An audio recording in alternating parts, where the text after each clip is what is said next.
و این بار از آشیانه پر گشودیم تا اصفهان، درست همینجا.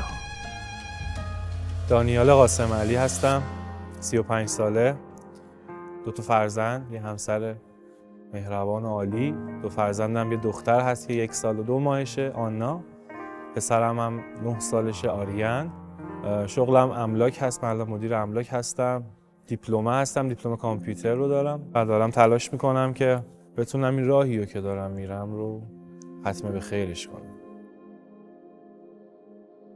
حال خودم هم خوب نیست. طلبکارم دنبال من بودن چون من پولمون رو چک داشتم، خوردن و من متواری بشم، منو پیدا نمیکنن تا بتونم مثل یه پرنده‌ای میمونم که توی قفس کمپ ترک اعتیاد که ترک کنم. در بسته است.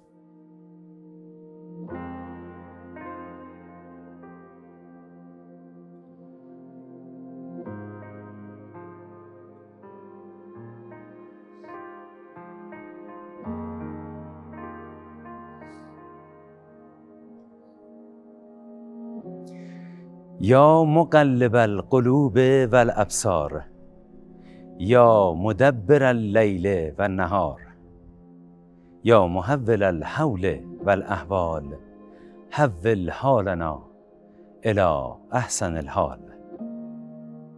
هر نفس که میدمد دمی و بازدمی است و هر نو نفس نو دمی و نو بازدمی. هر نو دمتان گرم و هر نو بازدمتان. هر خورشید که میدمد نو شبی میرود و نو روزی میرسد. هر نو شبتان مبارک و هر نو روزتان. امشب زیر آسمان بیدار خدا بر این پرورد خاک هوشیار مهمانیم به روایت مردی از مردستان اصفهان. من رفتارهای عجیب ازش میدیدم، شکم میکردم، ولی خب اصلا ذهنم 1% هم نمیرفت که آیا این مثلا میره سمت مواد. ایشون پرخاشگری میکرد، دروغ زیاد میگفت. به خاطر اون موضوعی که داشتن یکم ازشون فاصله گرفتم.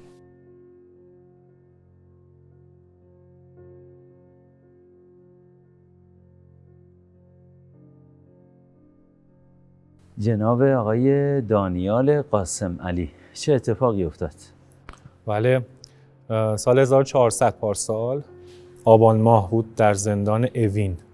این اتفاق برای من افتاد، ولی خب اگه اجازه بدی من یه مقدار باید از قبل ترش توضیح بدم. مشکل نیست؟ نه بفرمایید. باش. من کاسب بودم و هستم، کاسب املاک، یعنی یه املاک دارم که از صفر، از چیزی که بهش میگن توی این سیستم آبدارچی، من به این صاحب املاکی رسیدم. و یعنی توی صنف املاک اول آبدارچی بودین؟ به خاطر اینکه جای خواب نداشتم. بله، من نیاز به جای خواب داشتم.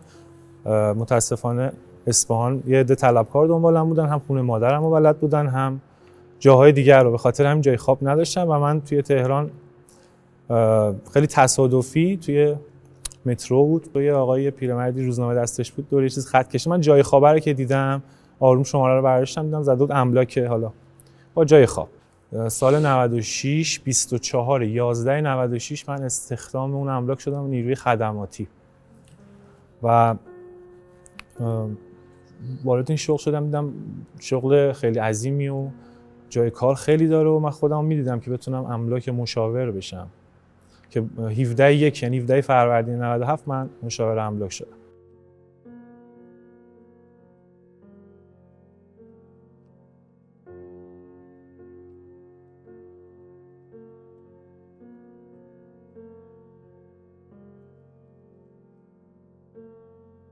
و تونستم کار کردم. تو 4 ماه من یه مغازه زدم.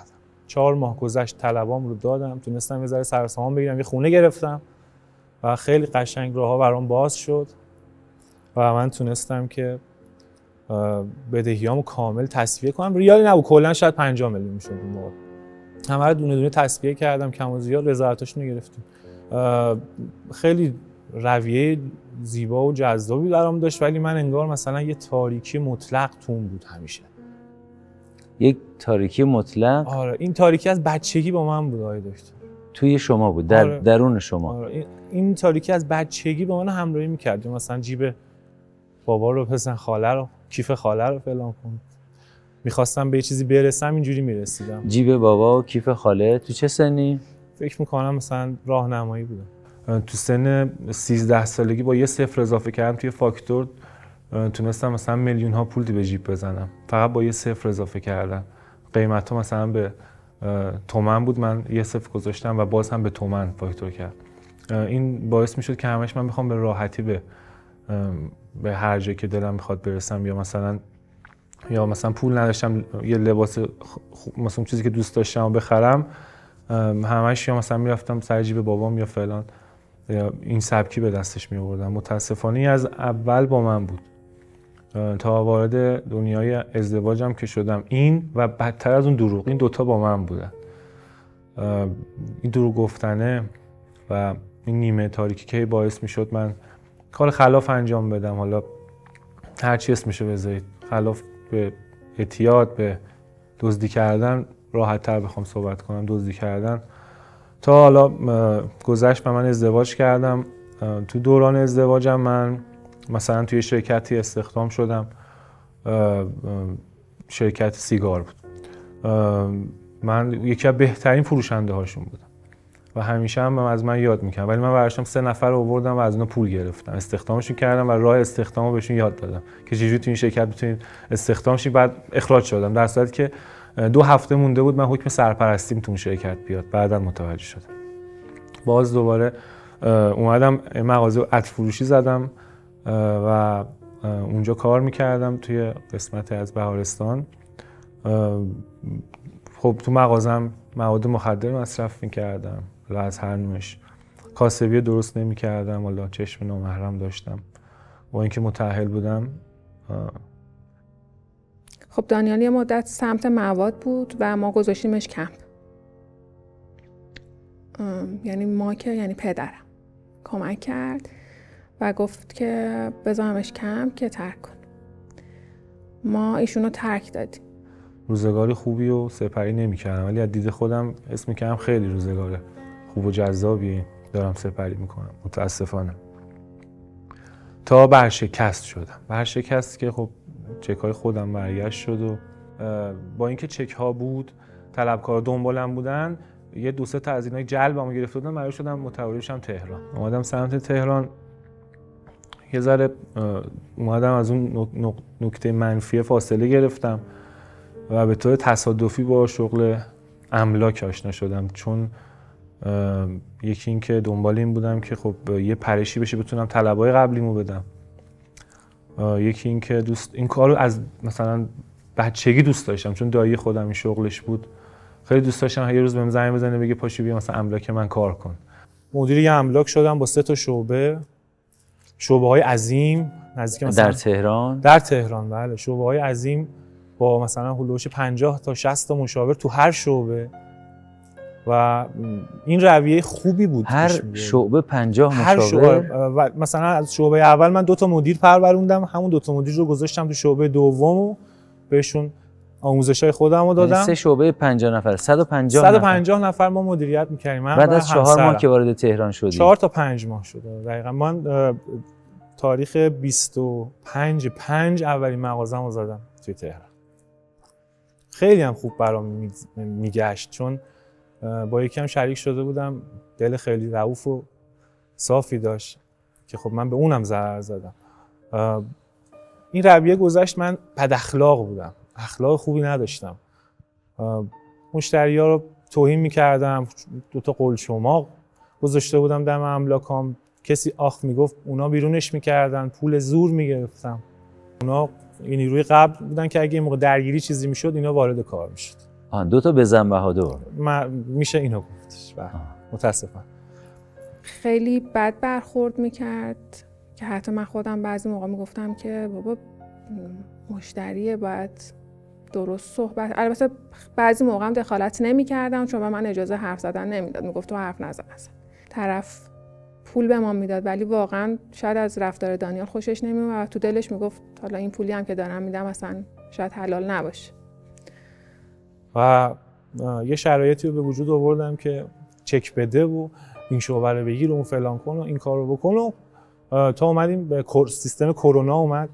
من یه دوتا از شعبه هامو بستم که فشار به اجاره روم بود و بازار یه ذره خوابید، کلا راکت نشد، خیلی خوابید. همه چیز خیلی خوب بود تا وقتی که کرونا نیومد. دیگه وقتی که کرونا اومد یه خورده بازار نه اینکه خیلی بد ولی خب بد شد. واقعا کرونا باعث نشد که چون ما تو فصل کرونا هم خوب کار میکردیم، خودم باعث شدم و من آروم آروم احساس میکردم که دوباره دارم یعنی میرم توی گل و سراغ مواد رفتم. بعد که رفتیم تهران خب من رفتارهای عجیب ازش میدیدم، شکم میکردم، ولی خب اصلا ذهنم 1% هم نمیرفت که آیا این مثلا میره سمت مواد، چون که ترکش داده بودیم. آره همه چیم رو روال انجام شد تا شروع به مصرف کردم. دوباره به مصرف مواد شروع کردم. همسرم از مصرف مواد خبر نداشت، مادرم نداشت، چون فکر میکردم من ترک کردم. به هر حال دارم. البته من بخوام یه پاراگراف باز کنم، من از همون زمانی که به تهران رفتم قرص میخوردم. یعنی من اصلا شاید مثلا 1 ماه پاک بودم تو دور از قرص‌های مثلا به هر حال تقویتی میخوام، چون میخواستم کار کنم. به سری قرص زیرزبونی فلان بیسال اینا رو مصرف میکردم. و خدمتتون عرضم که ما میخوردم قرصا رو تا اینکه دیگه بعد که مثلا بهتر شد وضعیت، دوباره رو آوردم به مواد مخدر، حالا از هر نوعش. متاسفانه میگم اون نیمه تاریکه همیشه تو من اول چیزی که بهم میگفت خودتو فعلا با این آروم کن. یه ایدئولوژی الکی داشتم، میگفتم مثلا اگر من الان روی این متا یا مواد باشم میتونم خوبتر تصمیم بگیرم، تصمیم بهتر، ولی من هی میرفتم توی بازار. گهگداری اینو متوجه میشدم، ولی دوباره به فردا صبحش که میشه دوباره شروع میکرد. مواد باعث میشه که من نفهمم پسرم چجوری 7 سال بزرگ شد. نگاه میکنم مشاورامو از دست دارم میدم، همه ناراحتن، مشتری‌ها همشون میرن اتحادیه از من شکایت میکنن بابت رفتار بدم، کردار بدم و این چک ها هم پشت سر هم برگشت میشه. متاسفانه دست چک خودم خراب شد، برای خانومم چک گرفتم و چک های خانومم هم تو بازار دادم و باز هم متاسفانه چک های خانومم هم خراب شد و برگشت خورد و به خاطر این یه ذره من ترسیدم. دیگه یه فکر خیلی خیلی شوم‌تر به سرم زد که من متاسفانه یه خونه رو به چند نفر اجاره دادم. یه خونه رو به چند نفر؟ ما به 9 نفر این خونه رو اجاره دادیم. 2 تا خونه بود، یعنی در اصل 2 تا خونه رو 2 تا خونه رو من به 9 نفر مستاجر اجاره نشینی که تو بدترین شرایط اجاره نشینی هستن، در تاریکی مطلق خودم که غرق شده بودم با مواد و سیگار و همه چیز اینا هم که بود، من این کارو کردم و پولا رو برداشتم رفتم ترکیه. این 9 نفر و کل مبلغ چقدر میشد؟ 1 میلیارد و 530 تومان میشه. دقیقش رو بیش از 1.5 میلیارد. 1.5 میلیارد. بله. چه سالی؟ پارسال برج 5 1400. سال 1400. بله مرداد. همین پارسال. بیش بله. از 1.5 میلیارد رو برداشتم. بله. و با همسری که اون هم به خواسته من افتاده بود توی این فضا و اصلا گناهی نداشت و اون هم درگیر شده. بله. رفتم. بله. بچه متاسفانه شرایطی به وجود اومده بود که ما باید پسرمون هم می‌بردیم. یه پسر 8 ساله داشتم و من می‌خواستم کلاً از ایران برم و به هیچی هم فکر نمی‌کردم. مثلا تو اون شرایط فقط فکرم این بود که از این فضاها فرار کنم و خودم رو دور کنم و اصلا نگاه به هیچی نمی‌کردم که اونا مستاجر و اجاره نشینن، ممکنه الان طرف بره مثلا تو خیابون چادر بزنه. این واقعیت بود. من نمی‌دیدم اینا رو، نمی‌دونم، کم نیستن. این 9 نفر هر کدومشون، حالا 2 تاشون مجرد بودن، خانواده داشتن و من یه بار شمردم این 24 نفر رو من آسیب زدم. با خانواده‌شون تازه میشه 24 نفر رو من آسیب زدم. یکیشون خانومش باردار، یکی خانومش مریض و اینا رو من بعداً متوجه شدم که من رفتم ببین. 24 نفر بی‌پناه و ایلون ویلون. دقیقاً. یعنی اصلا مهم نبود برای من دکتر.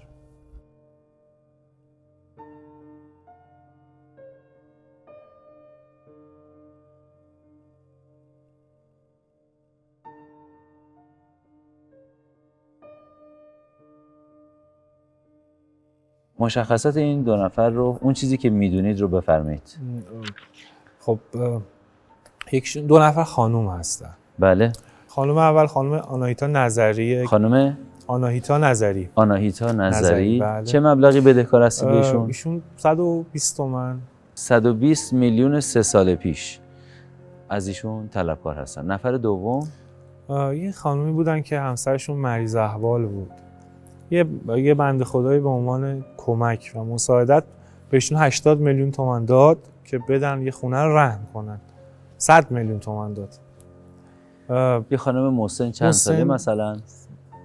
70 60. یه خانم 70 ساله. بله. 100 میلیون تومان. بله. یه مشخصه ای از همسرشون هم فرمایش کرد. مریض احوال بود، چیزی که من ندیدم، خودشون اینجوری میگفتن. که یه خانم 70 ساله‌ای که همسرشون هم مریضه. هم بودن. آره. مریض احوال بود و ایشون هم همین 80 میلیون نزد من بود. یه خونه براش اجاره کردم 20 تومن ماهی 3500. اون 3500 رو من میدادم، این 80 پیش من بود. مدام اومدم مثلا یه 7 8 ماه اومدم، اون از 1400 بود. شاید هم از 99. اونم شاید از 99 ولی اواخرش برج 78 دست من بود پولش. بله. ماهانه براش پولش رو میزنم. باز که به این شرایط خوردیم خب اونو 80 میلیون پولش پیش منه. از سال اواخر 99 اونم میشه. پس مشخصه بیشتری. یه خانم محسن توی محل جایی که براشون گرفتیم توی باغ فیض بود، چون دفتر من توی باغ فیض پونک بود، یعنی بین کوروش و تیراژه بود. اون محل بهش گفتن پیامبر مرکزی باغ فیض. خب طبیعتا این 80 میلیون که به وسیله این 80 میلیون به هر طریقی خونه اجاره می‌کردن، سال 99 بالاخره بعد از 1 سال اجاره تمام شده مهلت ایشون و دیگه نمیتونستن تمدید کردیم دیگه. اجاره 3500 شد، 5.5 من بازم میدادم. بله. میخوام عرض کنم که بالاخره از سال 99 نهایتا تا 1400 نتونستن حتما اونجا بمونن، چون اون پولو نداشت. چرا موندن؟ میدونید که هنوز اونجا هستن. نه دیگه، خودم تمدیدشون رو نوشتم. ببینید 1 سال نشستن. یعنی الان تو باغ فیضن؟ احتمالش هست باشن ولی شاید هم نباشن. من 1 سال براشون اجاره نامه نوشتم، اجاره هاشون سر موقع میزدم. 3500 رو میدونید؟ یادم نمیاد، خیلی بهش فکر کردم. خانم نظری چون با خانم مشخصه دیگه ای ایشون دیگه نه اینستاگرامی داشت نه. بسیار خوب. یک خانمی حدوداً 70 ساله، مالک ملکشون یه خانم ترک زبانی بودن. آذربایجان. مالک ملکشون یک خانم از اونجا می اومد امضا می‌کرد و میرفت. خانمی که ساکن آذربایجان بودن، ترک زبان بودن، برای امضای قرارداد می اومدن و میرفتن. همسر بیماری داشتن این خانم 70 ساله. مبلغ 80 میلیون از ایشون طلبکارن و آقای قاسم علی بسیار مشتاق هستن که این خانم تماس بگیرن. لطفاً اگر این خانم یا آشنایانشون اطلاع پیدا میکنن از طریق برنامه، با زیرنویس‌های ما توجه کنن از طریق فضای مجازی شماره تماس روابط عمومی شبکه 4 تماس بگیرن و اطلاع رسانی کنن. امیدواریم که بتونیم به ایشون هم کمک کنیم. اصلا انگار نه انگار اینا کجا پولاش نمیخوان. من اونور فکر رفتن خودم بودم، فکر این شرایطی بودم که برای اوکیش هم خانواده‌مون میزون بکنم. اصلا مهم نبود، فقط به این فکر بودم که اگر رسیدم اونجا پرنده شدم یه مبلغی به من دادن، آروم آروم این مبالغو بهشون برگردونم. یه دخترم خانمم فکر کنم 2 ماه بود که باردار بود، بیشتر تو این شرایط آنپاس هم بودن. خانمتون راضی نبودن به این شرایط؟ اصلا. رفتیم استانبول، اونجا ما 1 میلیارد جلو دادیم به اون پاس فیک دادن که بتونیم از مرز قاچاقی عبور کنیم هوایی. 1 میلیارد که دادیم، بعد یه بازی دوباره رو کرد 300 میلیون دیگه. ما 200 خورده دیگه داشتیم کلا به پول خودمون میلیون. تو این هولوش هم 1 ماه گذشت ما اونجا بودیم. تو این 1 ماه بالاخره یه 50 میلیونش خرج کردیم، 200 میلیونش ماند. بعد ما اومدیم خارج بشیم، دم گیت گرفتنم و متاسفانه اونجا هم ما 1 ماه از هم دور بودیم توی کمپ‌های ترکیه. خانومم با شکم باردار و پسرم یک سمت بود، منم یک سمت دیگه. هیچ اطلاعی 2 تا کمپ مجزا. اونجا هم من نزدیک به 25 روز توی کمپ ترکیه بودم که خیلی بد بود، با شرایطی که حامله بودم، پسرم پیشم بود، ولی خب دیگه ساختم دیگه. هیچ اطلاعی از هم نشد. اونو چرا؟ بیرحمانه ما رو از هم جدا کردن. چرا؟ این علت جدایی چی بود؟ اونا میگفتن که آقا مثلا هر کی باید فعلا جدا باشه. تا یعنی مثلا آقایون یه کمپ دارن؟ بله. آها، کمپ آقایون کمپ جداست؟ آقایون جدا بود، کمپ زن و زندان بچه. نبود، کمپ بود. یه کمپی بود، همه ایرانی‌ها بودن که توی ترکیه اشتباهی کرده بودن یا به اصطلاح خلافی کرده بودن. خب ما هم خلاف کرده بودیم، داشتیم از کشورشون با پاس فیک عبور می‌کردیم. یعنی بچه رو دست تو راه. خوردین؟ دقیقاً. متاسفانه خب پول از جای خوبی نیومده بود. این پول باید میرفت. و ما ریپورت شدیم. اومدیم لب مرز و اومدیم داخل و خب توی ورود پاسپورت‌های ما رو گرفتن چون شکایت داشتیم. ولی جلب نشدیم. بله. خب من فهمیدم، گفتم شکایت کردن حتما و من اومدم رسیدم منزل مادر، به یکیشون زنگ زدم و گفتم که من برگشتم پول شما رو بدم، نمیدونم چه جوری از کجا، ولی میخوام بدم، میخوام از تو هم شروع کنم چون شما اولین نفر بودی. ما طلبکار شما. دقیقاً طلبکار ما. من به ایشون که زنگ زدم 72 ساعت بعد منو جلب کرد. تو ماشینی که خانم من گریه میکرد و یه بچه تو شکمش بود، من نعشه خواب بدم بود. بدتر از این نداریم. به نظر من از قتل بدتره این که همسرت تو کنارت زجه بزنه، تو خوابی تو چرت نشگی باردار و باردار تو شرایطی که داره مأمورا گریه میکردن، من میدیدم جفتشون جلو اشکاشون رو پاک میکردن از این شرایط که به هر حال پیش اومده. ولی خب من تو چه شرایطی؟ تو شرایطی که انگار مثلا من مواد رو بغل کردم خوابیدم. اونجا رو ما گذروندیم. مرحله بعدیمون این بود که رسیدیم به زندان اوین. من متاسفانه من با یه حال خیلی بدی وارد زندان اوین شدم. تاریخ برج 27 یعنی 20 مهر ماه 1400 و قرارم برام نبریدن چون گفتن احتمال داره تو کلاهبردار حرفه‌ای باشی، باید بچرخیم ببینیم چند نفرن چه جوریان، درسته که من همه رو گفتم. بهترین نقطه بعد از این شرایطی که به وجود اومد برام همین نقطه‌ای که من واردش شدم اونجا. چون وقتی که وارد اونجا شدم، اونجا خود زندانی‌ها میگن اصلا واحد پول زندانم سیگاره. من وارد که شدم حتی یه تیشرت سفید خیلی خوب داشتم با یه دونه قرص تعویضش کردم و یه تیشرت توسی زار سوراخ و سوراخ، یعنی همونجا من دوباره کثیفی رو به خودم گرفتم. از همون اول با چرک شروع شد. چرک و کثافت. انگار اصلا یه ژنده پوش بد شدم که منی که دوست دارم همیشه لباس خوب‌ترم باشه تو بهترین شرایط، ولی مهم نبود برام. فقط ذهنم بود که برسم. رسیدم. به چی؟ به بند 4 سالن 4 زندان اوین. اونجا رئیس حسینیه با من شروع کرد درگیری، چون اصلا من شخصیتم به اتاق ایشون نمیخورد. ایشون تو مسجد بودن، آرامش داشتن، بعد رئیس اتاق هم بودن، برمیگشتن من با لحن بلند با تلفن صحبت کن، تلفن رو بکوبیم و اونور کار. اصلا این اتاق سیستمش به منم نمیخورد. منو دادن سالن 3. کل اندرزگاه اون اسمش 4 بود، مالی. بهش گفتن اندرزگاه 4، بعد سالن 3، بعد اتاق 5. بله. خب شرایط خوبی نداشتم. یکی از این من نگاه می‌کردم، خانومم آنا که حالا هنوز اسمی براش نذاشته بودیم، پسرم چی میشه؟ هنوز اسم نداشت. پرونده نه، خب هنوز به دنیا نیومده بود. ما اونجا قرص‌های تحت درمان هم مصرف می‌کردیم. یه نوبت ظهر بهمون میدادن 7 تا قرص سنگین که بعضی موقع میگفتن اینا رو مثلا میدن به بیمارای روانی. شبم موقع خواب دوباره 7 تا 8 تا قرص سنگین که فقط میخوابوند. هیچ کاری نمی‌کرد که مغز خاموش می‌کرد. تلفنم به خانواده‌ام می‌زدم، همش گریه زاری، منو بکشین بیرون، پرخاشگری، چرا نمیدونم اینجوریه، چرا نمیای من در بیام پولای اینا رو بدم، کار کنم، فلان کنم. همش در روزانه تلفنامون پر درگیری بود. تا اینکه این تو مخم اومد که برگردم همون تا قبلیه. اینجا دیگه خیلی بد شده بود برام. اونا به شما میچربیدن؟ آره، هم میچربیدن، همین که اصلا دیدم اصلا کلکوپرم دیخ، گفتم من دیگه اینجا چیکار میکنم. برگشتم گفت نه خودو برو همونجا و درگیری لفظی بینمون به وجود اومد. خیلی پرخاشگرانه بهش توهین کردم. اون رفت صورت جلسه نوشت. یکی از شب‌هایی که ساعت 10:30 شب اونجا خاموشی رو میزنن، ما تو قرصا رو 10 شب میخوریم، همون 10:30 خاموشی میزنن میخوابیم. میریم بر خود. هی با خودم کلنجار رفتم از این رو بلند شدم نشستم یه نگاهی کردم و رئیس اتاقم اومد سراغم.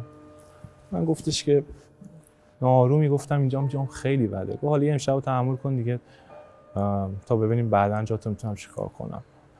نشستم یه 10 دقیقه گذشت، دراز که کشیدم بیهوش بلند شدم جسم خودم رو دیدم.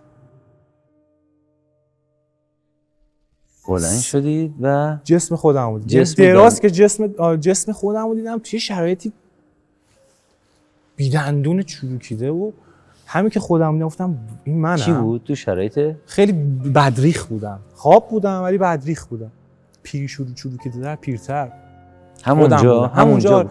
تا اومدم خودم رو نگاه کنم این ورم نگاه کنم رفتم به یه فضایی که کنار یه گودال آب بود فکر می‌کنم حالت آب داشت. من اونجا اصلا استارت ترکو زدم چون من خودم رو دیدم. من مثلا 20 سال دیگه هم دیدم کنار یه جا افتادم با یه حال زاری و بی دندون و چروکیده و داغون و یه خانومی هم که وایساده بودن کنار با من صحبت می‌کردن. شما الان ایستادید و بدن دانیال رو می‌بینید. نشسته بدن دراز کشیده‌شو اون لحظه دیدم. وقتی جابجا شدم دیگه نشسته بود و تو حالت این حالت دیدید یک دانیالی نیست که جسد مرده افتاده، یک دانیال متحرکه. آره بعد پیر چروک دندون داغون سیاه هر چیز زشتی بگی توش بود. پس آینده دانیال رو دیدید. دقیقاً من خودم رو دیدم همون لحظه. هم حتی تو تختم باز من همین شرایط رو دیدم ولی یه ذره بهتر بود. اینجا دیگه خیلی ترکیده اصلا یه وهم گرفت منو. یه چاله گفتین چی بود؟ یه حالت چاله آب مانند بود. آب داشت. یه چاله با آب داشت. حالا یه جایی مثلا توی یه خیابونی. تو خیابون بود. دقیقاً چون زمانی که من سرمو بلند می‌کردم درخت می‌دیدم. خیابون می‌دیدم. تو خیابون بود. احساس کردم دقیقاً مثلا 20 سال خودم رو دیدم. 20 سال بعد خیابون خواب شدیم. خیابون افتادم کنار یه چاله آب. چاله آب دقیقاً که توی حالت چرت وحشتناک نشه. کمپ که بود خیلیا می اومدن از آشناهای خودم می اومدن میگفتن که طلاق بگیر دیگه رفته کمپ و دیگه اعتیاد و فلان و دیگه بر نمیگرد و که من در اومدم گفتم نه پدر پسرم هست نمیتونم همچین کاری کنم من یه فرصت طلایی بهش میدم. برگشت با هم زندگی میکنیم و اگر واقعا دوست داشت ما رو با همون صادقانه زندگی میکنیم. بعد اون خانومی که کنار من خیلی برام سوال بود که مثلا یه خانم اونجا بود آشنا؟ نه نمیشناختم. آروم آروم نگاهش میکردم 1000 تا فکر کردم همون لحظه ولی انقدر این زود گذشت از لحظه‌ای که من سرمو گذاشتم جسم خودم رو دیدم تا رفتم این صحنه رو دیدم و این خانم رو دیدم که با دستی روی این سمت بدنش احساس خیلی دردی داشتن مشخص بود آقای دکتر. با همین لحن به من گفتن این آینده توئه. تو نمیخوای ترک کنی، تو نمیخوای به خانواده‌ات احترام بذاری. گفت دوست داری توی اون دوست داری این بشه این شرایط آینده‌ات. این همین جمله‌ای که همیشه تو ذهن من هستش. با همون سیستم که نمیتونستم صورتش رو درست تجسم کنم که من اصلا هیچ وقت نتونستم این صورت درست بدونم. من اینجا چی کار میکنم و من هی اونو نگاه میکنم و اینو نگاه میکنم و این صحنه رو که دیدم گفتم چرا ساعت بلند شدم دیدم ساعت 3. شما یک دانیال اینجا میدیدم. این از این یه دانیال خودم. دقیقاً همون لباسایی هم بود که تنم بود خوابیده بودم باشون. دراز کشیده بود. حالا این با کی صحبت به اون به خودم میگفت. به شما که ایستادی؟ بله حتی اشاره میکرد. گفت دوست داری اینجوری باشی؟ این آینده من فهمیدم این آینده‌ام خودم فهمیدم. اصلا همون لحظه که دیدمش آدم خیلی عجیبیه وقتی خودش مثلا یه حسیه که اصلا نمیتونم وصفش کنم. هم میتونم بگم قشنگ و باحال هم من بد چیزی رو دیدم از خودم. خیلی بد بود اون چیزی که من دیدم. همون لحظه گفتم من نمیخورم حالا که دیگه این وضعیته دیگه میتونم هم نخورم. رفتم شبون رفتم در اتاق شمس آقای شمس هم گفتم خوابه ها ولی خوشبختانه داشت حسینی دعا میخوند. 7-10 نفرم حدودا نشسته بودن و مثلا یه حال معنوی اونجا داشت که پاگیرت میکرد. من میخواستم برم میخواستم نرم گفتم برم بگم میتونم یعنی اگه نتونم چقدر زشت میشه ولی رفتم که گفت دانیال اینجا چیکار می‌کنی این ساعت. گفتم من خوابم نبرد و میخوام استارتشو بزنم نخورم. گفت نمیتونی نخوری. فشار میاد. آروم آروم بذارش. گفتم نه من یا این کار انجام میدم. بعد آروم بهش گفتم من نمیدونم چی دیدم، ولی این خودم بود. گفت مصرف قرصاست، توهم زای برات. گفتم من دیدم خود 20 سالمه آقای شمس. گفت میتونی نخوری؟ گفتم آره. گفت من حواسو دارم. همون صبحش دقیقاً استارت کار من خورد که رفتم تو مسجد و با شفق آشنا شدم. اتفاق از اینجای شروع شد که من پام به اون حسینیه باز شد. رفتم اونجا که باهاش صحبت کنم، دیدم یه آقای کلاه گذاشتن، متوجه شدم از بیرون اومدم و اونجا هم صداش میکردن آقای دکتر شفق. متوجه درگیری ما شد. داخل حسینیه بودم، دیدم که دانیال سراسیمه اومد و خیلی ناراحت و پریشان حال و اینها.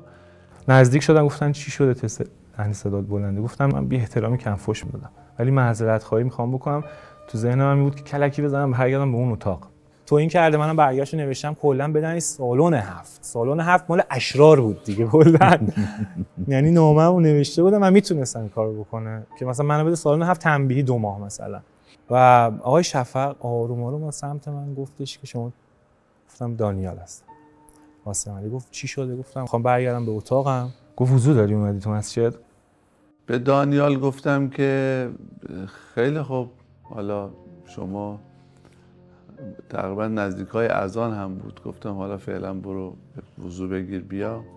گفتم آخه چی بگم، منو وضو، ولی بذار کارم راه بیفته. آره من میگیرم وضو، میگیرم، برو وضو بگیر بیا. من می‌خواستم کارم راه بیفته. میخواستیم سر آقای شفقم. آره دیگه من گفتم حالا وضو رو میگم یا گفتم شما میتونید جوش بدی کارو، برو وضو بگیر بیا بعد. آره یه وضو هم شیره سر شما بمالیم. من بلدم نبودم، از بغلیم کپی پیست میکردم کارو. رفته بودم وضو بگیرم چون همزمانم بود با اذان ظهر. بعد خب به هر حال دیگه یه عقیده‌ای هم داریم، گفتیم حداقل وضو رو داشته باشیم، اگر قرارم بریم تو صف نماز وایسیم دیگه بریم آبی هم به صورتمون بزنیم دیگه. واقعا اینجا داستانشو دوست نداشتم که اونجوری برم. تا رسیدم یه تسبیح دونای مشکی قرمز هم به من داد، یه مهر رو جای مهری سبز هم به من داد. من هنوز اینا رو دارمشون. بعد به من گفت برو صف آخرام وایسا نماز تو خوندی. بعد تموم شد من گفتم حالا نگاهم میکنه، منم حواسم، من بلدم نبودم، ولی خوشبختانه خب متوجه شدم نماز جماعت هیچی نباید بگی، فقط یه الله اکبر اول باید بگی و بقیه رو حاج آقا اون جلو زحمتشو میکشه. کارم یه ذره سبک‌تر کرد. تا نماز رو بستیم، الله اکبر رو گفتیم و من به رکوع رفتم. دقیقاً تا به رکوع رفتم یه حسی بهم گفت که انگار وارد حالا خودم همیشه اسمش میذارم به محیط سبزی شدم. چرا سبز؟ چون کف زمین سبز بود، نور بالا سرم سبز بود و محراب روحانی هم توی سجده نورش سبز میزد. یه حسی گرفتم از اینکه چه لذتی دادیم حرکت به من. نمازم که تموم شد بغلیم گفت من 3 بار صدات کردم با الله اکبر بلند شدم بهت زدم که بلند شی، چون حاج آقا بلند شده. ولی شما سجده رو آره دوست من تو داشتید. سجده مونده بودم اصلا، چون احساس داشتی. کردم مثلا چقدر حال داد. سر رو گذاشتم و رفتم. بعد اومدم بالا، بعد دیدم که من عقب افتادم و دوباره باشون حمله کردم. فهمیدم نمازم من پاچید تو هم، چون اصلا اشتباه رفتیم کلا سیستم. ولی ادامه دادم. خیلی زیبا بود برام. ما رفتیم تو ادامه کار و تموم شد کار. ایشون خب بالاخره با اینکه از لحاظ جسمی و اینها قرص میخورد و اینها، ولی بسیار بچه در حقیقت در حالت عادی بچه مهربونی بود و ارتباط خوبی بین ما برقرار بود. حرف منو گوش کرد و رفت این کار رو انجام داد و اومد توی نماز جماعت و بعدش به من گفتش که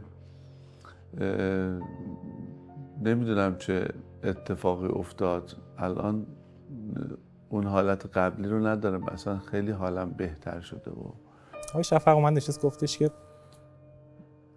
من صحبت کردم ولی دیگه این دلی این کارو نمیخواد بکنه. خدا میدونه آقای شفق کشید که من گفت من میدونم دلی نیستش، ولی این راهو ادامه بده. گفتم باشه مورد نداره. چی دلی نیست؟ همین که میخوای بری معذرت خواهی بکنی یا این حرفا. میدونم ظاهریه. میدونم ظاهریه، ولی این کارو میتونی ادامه بدی، ادامه بده، بیا نمازتو بخون. گفتم بابا میخندن، همین 2 تا از این هم سلولیام و هم بندیام اومدم مسخره میگفت چیکار داری؟ این یعنی راهت درسته.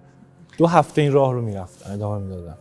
اوایلش شاید یک دو روز سه روز اولم هی با کراهت و خجالت که مسخرم نکنن، ولی بعد که عادی شد یه قشنگ میرفتم یه ذرم تو سیستم رفتاری بود، ولی مواد که نه، قرص مصرف میکردم، قرصایی که تحت درمانی بود. زمانی که اون پایین بودم رفتم ملاقات شد، رفتم بشم مادر صحبت میکردم، گفتم سلام فلان، گریه کردم، گفت چیه؟ گفتم اصلا جام خیلی بده. مادرم گفت چرا؟ با گریه من مادرم هم گریهش گرفت. بعد گفتم مامان گریه نکن، یه وکیل خوب داریم، شاید سخت باشه. من همینجوری داشتم صحبت کردم، دیدم یکی زد پشتم، و من همینجا پشت سرتم دارم صداتو میشنوم. بعد همینی که گفتم این آقای شمس هستن، من مامانم صداش زد، همون چشم گریونش برگشت. آقای شمس وکیل بند. اونم ملاقاتی داشت پشت سر من نمیدونستم دقیقاً. بعد به مادرم بهش گفت پسر منو ببر کجا؟ همونجایی که میگه جای خوبه. زمانی که ایشون داشت با مادرشون صحبت میکرد، یعنی منو نمیدید، پشت به پشت هم بودیم، من صدای ایشونو میشنیدم که میگفت آره یه آقای شمسی اومده اونجا وکیل بند شده. حالا به نوعی از من تعریف میکرد و اینکه اگه به من کمک کنه بیاره منو طبقه بالا، به من شرایطم بهتر میشه اینا. من بهش گفتم چی میگی؟ پشت سر من چرا غیبت میکنی؟ بعد ایشون گفتش که شما اینجایی، یعنی اصلا متوجه من نه. بعد دیگه این ارتباط رو وصل کرد با مادر. من با مادرشون صحبت کردم، مادرشون از من درخواست کرد که بهشون کمک کنم، شرایط بهتری رو برایشون ایجاد بکنم. من هم به مادر گفتم در صورتی که ایشون شرایطی که من دارم رو بپذیره و شرایط من این بود که تغییراتی تو مصرفشون و اینها داشته باشن، من به ایشون کمک کنم. من همون باش گفتم مشکل نداره، من قول میدم نخورم. فکر کنم تا رفتیم ظهر شد، نهار رو خوردیم، ساعت 3:30 بود، منو میکروفون صدا کرد. بعد جابجایی اتاق خوندن از 5 به 11. یه شرایطی چیه، تختی همون پایین ماینا به من داد آقای شمس و گفت فعلا اینجا استراحت کن، ولی قرصتو باید شروع کنی نخوری ها.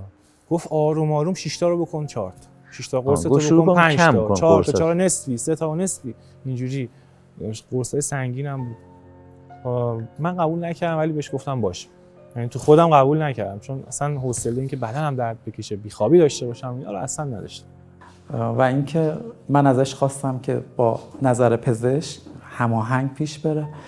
ایشون هم به من قول داد که این کارو میکنم، ولی خب حالا شیطنت کرد، مصرف موادش رو، یعنی مصرف قرصاشو به صورت یه دفعه‌ای گذاشت کنار.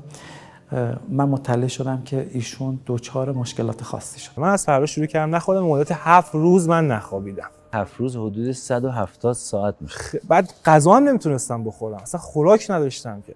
توی مخصوصا 2-3 روز اول هیچی اوکی تر بودم، مراوده صحبتی داشتم با همه. به بعدش که رسید اصلا کلا همه چی باز شد. همه ازم عقب نشینی میکردن، گفتن نمیره این اصلا. یه کارهای عجیب و غریبی انجام میدادم که بعدها بهم میگفتن. مثلا 3-4 صبح بلند میشدم، تلفن رو برمی‌داشتم زنگ می‌زدم خانواده‌ام، خب تلفن قطع میشه ساعت 9 شب. میگفتم من بچه‌مو میخوام ببینم، گریه میکردم. این سابقه داشت، یعنی این اتفاق میافتاد کسایی که حالا یوهویی مصرف قرصاشون و داروهاشون رو به اصطلاح هضم می‌کردن، دچار یه چالش‌هایی می‌شدن. بعد خدمتتون عرض بکنم، ولی وقتی من رفتم شرایط ایشون رو دیدم نه، شرایط خیلی فراتر از اون چیزیه که تصورش رو میکنم. یعنی ایشون ارتباط فیزیکیشون خیلی کمرنگ، یعنی حس ندارن اصلا، نمیتونه بخوابه، نمیتونه بشینه، اصلا یه حالت خاصیه. هی این به مرور زیاد شد. بعضی افراد تصور شد تا روزهای آخر خیلی شرایط بد شده بود. حتی مثلا رئیس اتاق می‌خواست من تست کنه، به من هویج داده بود رنده کنم، خب من اشتباه انگشتم رو رنده کشیدم و اینجا فهمیدن خیلی دیگه انگار کار بیخ پیدا کرده. خودشون یه ذره ترسیده بودن چون مسئول اتاقم هستن، نباید بذارن یه همچین اتفاقهایی بیفته. به خاطر همین یکی از اون اتاق که تجربه مثلا ترک داشت یا هر چیزی اومد یه تزی داد، گفت بهش آب ولرم ببرین، آروم هم خنکش کنین. گفتم میره یه ذره استراحت میکنه، میخوابه، چون مغزش الان به خواب احتیاج داره. و اون آدم منو برد دم در همون و از عمد این کارا رو میکرد، چون اون شخصیت ما میشناختیم، یه ذره دوست داشت این کارا رو. آب سرد رو باز کرد بلا فاصله. آره. و آروم آروم بدن من هول میداد، منم سرد میریختم، هی میومدم این ورتر. این گفت لباساتو در بیار راحت برو انوشیروان میرسیم دوستان. گفت ایشون گفته این کار برات اوکیه، حالا تو بهتر میکنه. آروم آروم رفتم زیر دوش، یهو هولم داد. هولم که داد بچه‌ها میگن یه عربده‌ای محکم کشیدی از توش رفتی. خب پات گرفته بود که در خونی و مالی شما، پام بلند شد، پام مثلا بانداژ شده است اینا، خیلی بد خورده بود زمین. ما گفتیم چی شده؟ من صدای، یعنی توی سالن صدای فریاد ایشون رو شنیدم که به شدت فریاد میکشید. فریاد زدین خوردین زمین آقای دکتر، خونی من شدین. اون لحظه‌ای که کرد منو زیر آب یخ، یه سردی ریخ روم تو اون فضایی که سیاه و تاریک، آدمای لخت. اونجا اومدم بالا.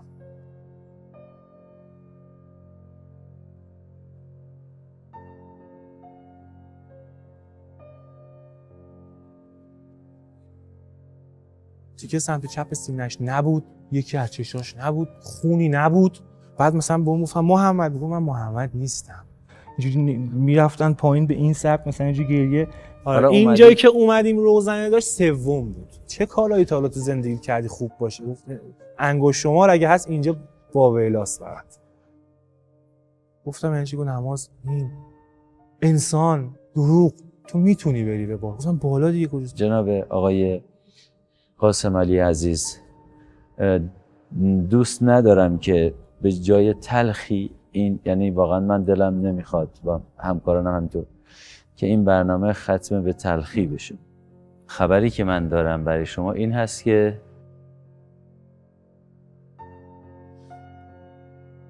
ملکا ذکر تو